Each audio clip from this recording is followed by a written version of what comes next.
ಅಲ್ಲಿ ಕಾಣುತ್ತಿರುವ ಸೂಚನಾ ಫಲಕವನ್ನು ಓದು.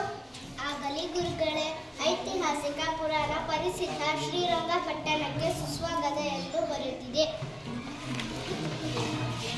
ಮಕ್ಕಳೇ, ಮುಂದೆ ಕಾಣುತ್ತಿರುವ ಕೋಟೆಯ ಹೆಬ್ಬಾಗಿಲಿನ ಮೂಲಕ ಊರೊಳಗೆ ಹೋಗೋಣ. ಗುರುಗಳೇ, ಈ ಕೋಟೆಯನ್ನು ಏಕೆ ಕಟ್ಟಿದ್ದಾರೆ? ಹಿಂದೆ ಹಲವಾರು ರಾಜರು ಈ ಊರನ್ನು ಆಳುತ್ತಿದ್ದರು. ಊರನ್ನು ಶತ್ರುಗಳಿಂದ ರಕ್ಷಿಸಲು ಕೋಟೆಯನ್ನು ಕಟ್ಟಿದ್ದಾರೆ.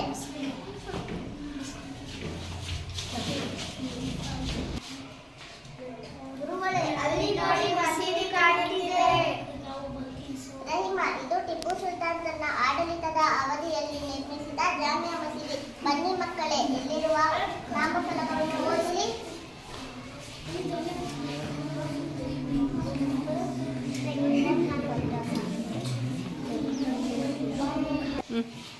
ಗುರುಗಳೇ, ಅಲ್ಲಿ ನೋಡಿ ಮದ್ದಿನ ಮನೆಯನ್ನು ನಾಮಫಲಕ ಹಾಕಿದ್ದಾರೆ. ಹೌದು, ಇದನ್ನು ಯುದ್ಧದ ಸಮಯದಲ್ಲಿ ಮುಟ್ಟುಗುಂಡುಗಳನ್ನು ಸುರಕ್ಷಿತವಾಗಿ ಸಂಗ್ರಹಿಸಿಡಲು ಇದನ್ನು ಬಳಸುತ್ತಿದ್ದರು.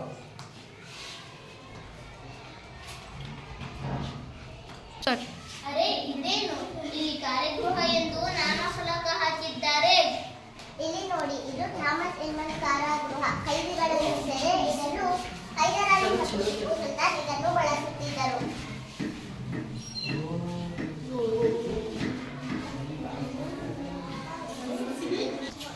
ಅಲ್ಲೊಂದು ಮಾಹಿತಿ ಫಲಕ ಕಾಣುತ್ತಿದೆ, ಅದನ್ನು ಓದಲೇ ಗುರುಗಳೇ?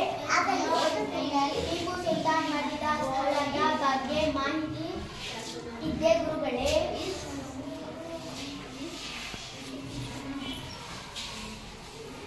ಹೌದು, ಇದು ಕೊನೆಯ ಮೈಸೂರು ಯುದ್ಧದಲ್ಲಿ ಬ್ರಿಟಿಷರಿಂದ ಟಿಪ್ಪು ಸುಲ್ತಾನ್ ಮಾಡಿದ ಸ್ಮಾರಕ ಸ್ಥಳ.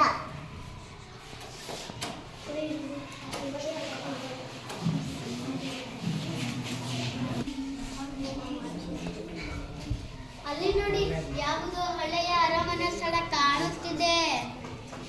ಹೌದು, ಎಲ್ಲ ಬನ್ನಿ ಬನ್ನಿ, ಹಾಳಾಗಿರೋ ಈ ಅರಮನೆ ನೋಡಿ. ಹೇಳಿ ಮಕ್ಕಳೇ, ಟಿಪ್ಪು ಸುಲ್ತಾನ್ ತನ್ನ ಆಡಳಿತದ ಕಾಲದಲ್ಲಿ ಈ ಲಾಲ್ ಮಹಲ್ ಅರಮನೆಯಲ್ಲಿ ವಾಸವಾಗಿದ್ದನು.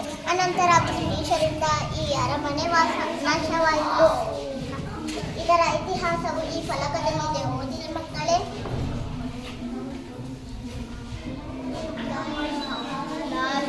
ಲಾಲ್ ಮಹಲ್ ಶ್ರೀರಂಗಪಟ್ಟಣ.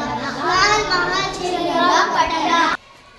ಮುಂದೆ ದೇವಾಲಯ ಕಾಣುತ್ತಿದ್ದ, ಅಲ್ಲಿಗೆ ಹೋಗೋಣ ಗುರುಗಳೇ? ಆಗಲಿ, ಎಲ್ಲರೂ ಬನ್ನಿರಿ. ಇತಿಹಾಸ ಪ್ರಸಿದ್ಧವಾದ ಶ್ರೀರಂಗನಾಥ ಸ್ವಾಮಿ ದೇವಾಲಯಕ್ಕೆ ಹೋಗೋಣ.